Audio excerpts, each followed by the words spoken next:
የኢራን የኒውክሌር መርህ ግብር በተለይም ከምዕራባውያን ሀያላን ጋር ሲያወዛግብ ቆይቷል።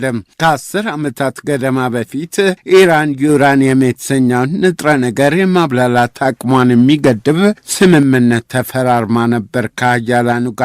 ሆኖም ዶናልድ ትራምፕ በ45ኛው የአሜሪካ ፕሬዝዳንትነታቸው ዘመን ከ7 ዓመታት በፊት ስምምነቱ ኢራንን ከኒውክሌር ቦምብ ታጣቂነት አያከላክላትም በሚል አሽቀንጥረው ጥለውታል።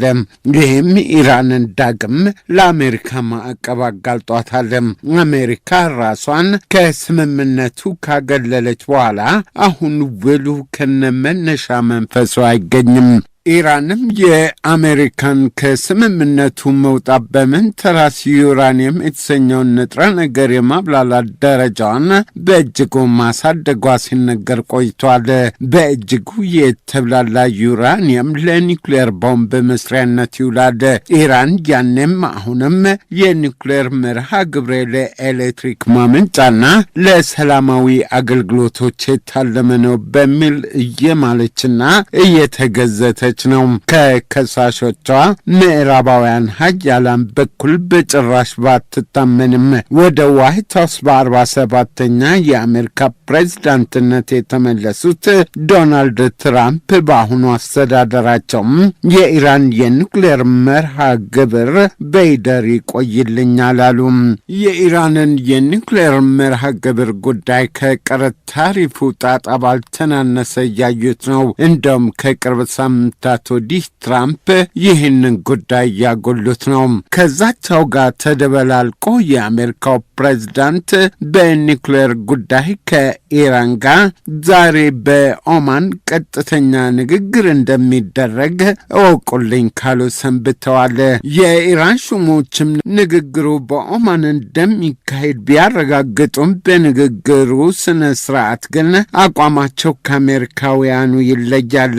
አሶሺየትድ ፕሬስ እንደጻፈው ደግሞ የኢራኑ የውጭ ጉዳይ ሚኒስትር አባስ አርጋቺ ንግግሩ ቀጥተኛ አይሆንም ብለዋል። የኦማኑ የአሜሪካና የኢራን ንግግር በየትኛው የንግግር ስነ ስርዓት እንደሚመራ አልለየለትም። ጉዳዩ በውዥንብር የተናጠ ነው። ዶናልድ ትራምፕ በ47ኛ ፕሬዝዳንትነት ወደ ዋይት ሀውስ ከገቡ ገና 3ኛ ወራቸውን ሳይደፍኑ ከኢራን ጋር ኒውክሌር ነክ ንግግር ለማድረግ ምን አጣደፋቸው? በአሜሪካውያን ትንተና መሰረት ኢራን የኒውክሌር ቦምብ ለመታጠቅ ወደ መጨረሻው ፌርማታ እየተጠጋች ነው መባሉ ለትራምፕ ጉዳዩን አሁናዊ አድርጎባቸዋል ነው የሚባለው። ከዚህ የዘገየ ንግግር ኢራን የኒውክሌር የጦር መሳሪያ ባለቤት እንድትሆን የመፍቀድ ያህል ቆጥረውታል ትራምፕ። ንግግሩ ንግግር ቢባልም ከሁለቱም ወገኖች እኩል አይነት ፍላጎት አይታይበትም። ለንግግሩ ግፊቷን ያበረታችው አሜሪካ ነች። ኢራን ለዚህ ፈቃደኝነቷን ያሳየችው እንደው የግዴታ ያህል ሆኖባት ነው ይባላል። ትራምፕ የኢራንን የኒውክሌር ጉዳይ ወዲያ አንድ እንዲሉት እንደ እስራኤል ያሉ የአሜሪካ የቀጠናው አጋሮች ጉትጎታም እንደ በረታባቸው ቢቢሲ ጽፏል።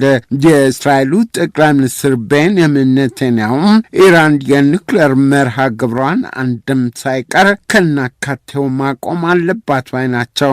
የኒውክሌር መርሃ ግብሯ መፈራረሱ በአሜሪካውያን ተቆጣጣሪዎች ጭምር እንዲረጋገጥ ጠይቀዋል። የእስራኤሉ ጠቅላይ ሚኒስትር ይህን የነ እስራኤልን ፈቃድ መሙላቱ ደግሞ ለኢራን አዋራጅ የሆነባታል። የስድብ ስድብ እንደው ለዲፕሎማሲያዊ ወግ ሲባል ንግግር ይባል እንጂ ንግግሩ ካልተሳካ ትራምፕ ቀደም ብለው ኢራንን በቦምብና ደባያታለን ያሉት ነገር ሊከተል ይችላል።